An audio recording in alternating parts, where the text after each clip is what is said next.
Okay, I hope it works this time. Great. Okay.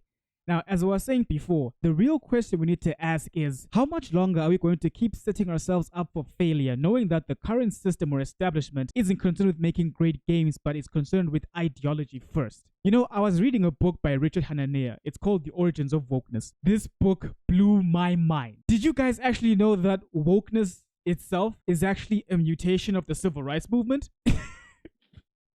But in order to understand this, we need to break it down from the very beginning. We need to start with the question, what is wokeness? Wokeness is simply an ideology that sees the world through the lenses of oppressor and oppressed. That is wokeness in its simplest form. You might have heard of ideas like CRT or critical race theory. Critical race theory and wokeness are basically the same thing. Same WhatsApp group.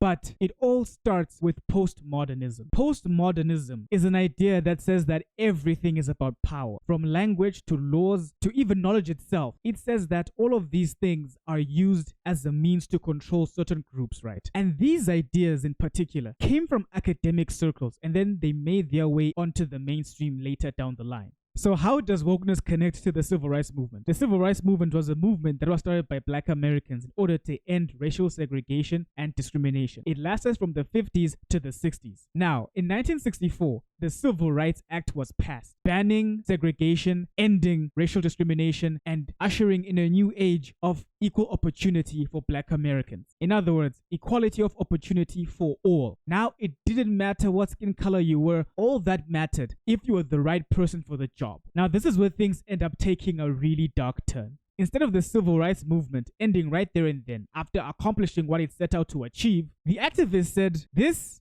is not enough for us. We do not want equality of opportunity. We want equity. Oh, guy, the dreaded word equity. This is why I hate this word so much. What they're basically saying is we want equality of outcomes, which essentially means that we are now forcing equal outcomes instead of equal opportunity. Now, from the 1960s to the 1970s, critical race theory had already been born. This is where the activists got the idea of equal outcomes.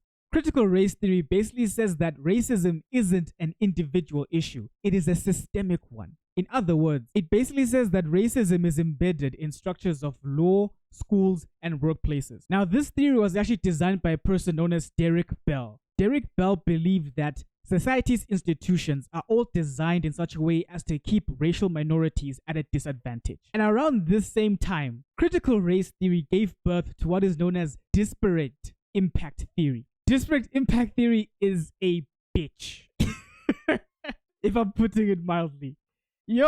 Okay. Disparate impact theory basically says that if a policy leads to unequal outcomes for certain groups, that policy is discriminatory. The policy doesn't need to mention race or gender or whatnot. The fact that it leads to unequal outcomes means that it is discriminatory. And this policy was signed into law. This means, for example, let's say that a company issues out a job placement for a firefighter, right? And it says as part of the qualifications, the individual must be able to bench press 250 pounds. So as you'd expect, more men show up than women, right? Wrong. Disparate impact theory basically says that because there are unequal outcomes between the two groups, that means that that policy or that job placement is being discriminatory to women. So in other words, they're being sexist to women. What?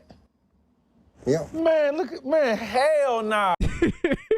You see, I told you, disparate impact theory is a bitch. So now, with disparate impact theory law to all and governing everything, what do you think this actually meant for companies? Simple. It means that companies now have to prove diversity in whatever it is that they do, especially when it comes to their company policies. So the question becomes, how do companies prove diversity? How do they prove that their policies are actually not discriminatory to any particular group? I'm glad you asked. Enter DEI departments. Yo, guy, this is insane, guy. This is how DEI departments are born. DEI departments are official teams dedicated to ensuring and enforcing that companies comply with woke policies. DEI departments are essentially the woke police. Their job is to find problems where there aren't any and make you bend the knee and kiss the ring. Because that's how they stay in power. If they don't do those things, then they might be shut down, right? This means that if Pride Month comes about, you better change your profile picture and all of your socials and make sure that there's a gay flag flying up high when Pride Month arrives. Hollywood, I don't care whether your stories are set in Antarctica, in Europe, you better make sure that there is a black gay lesbian in there somehow. Otherwise, there'll be hell to pay. And to make matters worse, these DI departments give out what is known as consent decree form, basically a contract that basically says that I, as company A, B, and C, will abide by these woke policies and whatnot. And if I happen to go against these things, then I am liable for lawsuits or to be sued. Okay, so now this is my favorite part. What do you think happens to companies that don't have DI departments? Let's just say maybe they just can't afford DI departments. What do you think happens to companies like that? Enter Sweet Baby in consultancy firms. Boy, are you kidding me?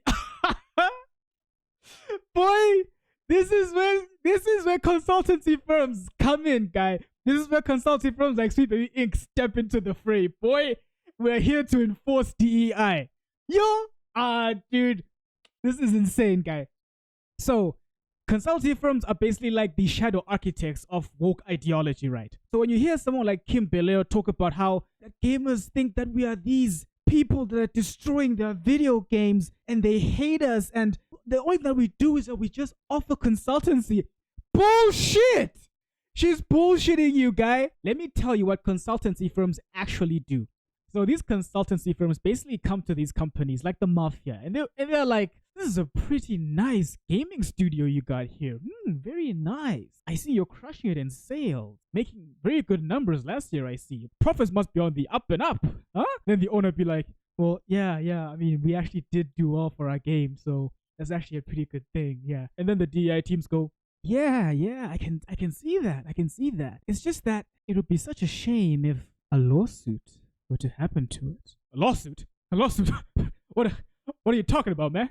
I didn't want to bring this up, but we've kind of seen your recent track record. There are no minorities in it. There are no gays. There are no lesbians. There are no queers, for God's sake. No pronouns to speak of. That is against the law. You wouldn't want to go against the law, would you? So they basically threaten companies. If you don't have an official DI department, you stand at risk of lawsuits and having your image and your reputation tarnished by activists on social media. Remember that the image or a brand of a company is everything. It takes years to actually build up a good image. You don't want your image to suddenly be muddied by you being a sexist or a transphobe or a racist.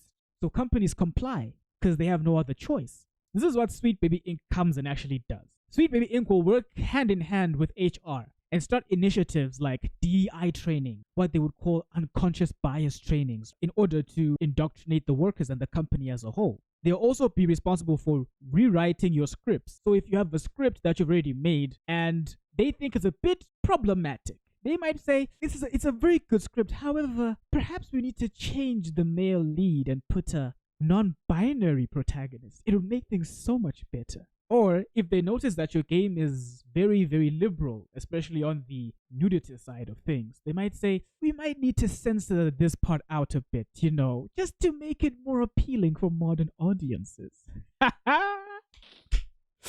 Boy! So basically, that's what Sweet Baby Inc. does, and companies have to pay these people like millions of dollars for them to actually make sure that they stay on the right side of the law, or the right side of the tracks. Now, it doesn't actually end there. The next part is even more sinister. You need to ask yourself, how did we come to a point whereby there are so many woke people in the gaming industry or in media and entertainment as a whole? Well, here's the fun part. All these individuals come from universities. Universities are basically the breeding ground of woke ideologies. Remember what I told you about disparate impact theory and the things that it actually entails, right? So even universities need DEI departments, right? This means that they are there to ensure equal outcomes, which usually manifests itself as the banning of standardized tests, making sure that individuals admitted to the universities have the right type of mindset or ideology. Doesn't really matter how their credentials look. Not to mention that professors especially are the ones at more or less the top level, basically teaching children woke ideology. Also, and this is my favorite part, it also means the removal or the introduction of certain curricula. So now students get to learn about things like critical race theory, intersectionality. They get to learn about disparate impact theory. These ideas are the ideas that they are teaching young minds, grooming young minds, indoctrinating young fledgling minds. If you happen to be in that school, you can't necessarily speak out against this thing, right? Your professors are the ones who hold institutional power, especially in that domain. In other words, you are in your professor's domain expansion. It's an automatic W for the professor, because if you try to challenge him, what may happen is you may not get the chance to graduate, especially with good grades. So your future is entirely in the hands of your woke professor. Okay, fine. Let's say that you play nice with the professors, right? But you can still argue with your fellow students, right? Wrong. When it comes to these universities that have been infected with DEI woke ideology, these schools, most of them tend to have things like safe spaces. This means that if someone says, I'm not feeling safe, you're not allowed to criticize that person, otherwise you might actually find yourself suspended. There's also language correction. There are certain terms that you can use and certain terms that you cannot use. And of course, this is enforced by the woke student body. I mean, guys, think about it. We have cases whereby we have a sweet, beautiful, innocent girl, right? She goes to university. She comes back, blue-colored hair, piercing. Pronouns are he, shim, they, her, pansexual, demigod, demisexual nonsense. Because the universities are indoctrination camps. That's what they do. So now I'm trying to show you guys that this woke system, it was so much bigger than what we thought it actually was. We are looking at an intricate and powerful system, the woke industrial complex, if you will, and it can't be beaten. So then if you're asking yourself, how does this influence our games and our media? I mean, like, we have kids in universities, becoming woke. So what? Those woke students after graduation are then unleashed and they go into fields like journalism, Kotaku, they go into gaming, Corinne Bush, yeah, they go into news, and they go into movies. So do you see now, guys? Do you see now that this woke industrial complex could not be beaten? No matter how many times we boycotted these games, no matter how many studios flopped, no matter how many games flopped, it didn't matter. Because at the end of the day, wokeness itself is embedded into law. So you have to keep doing these things even if your company suffers for it. They had no choice but to do these things. It's only until now, thanks to people like Richard Hanania, who happen to be part of the Trump administration, they studied this issue.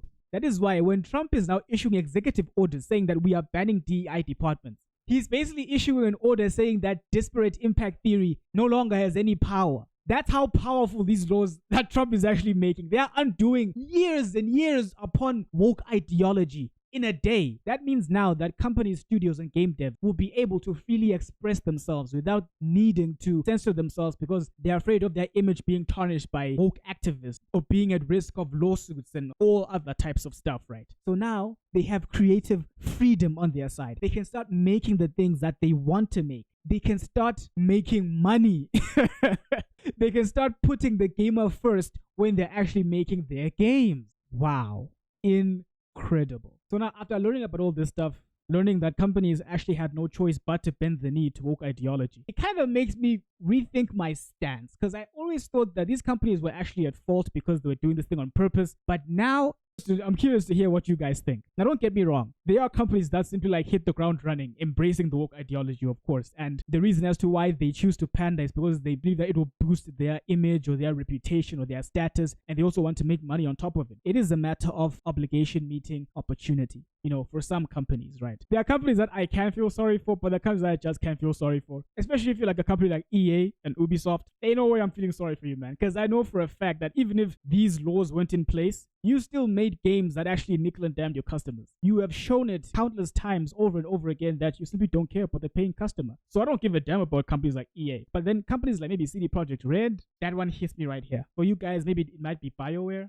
It hurts, right? Before I forget, you guys might be asking yourselves, but ergo, what is the end game of this woke ideology nonsense? Like, is it to destroy everything until there's nothing left? Is it like a virus? Like, what's actually the end game?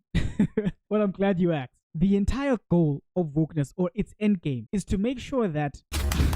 Come on, man. I was just getting to the good part. Come on.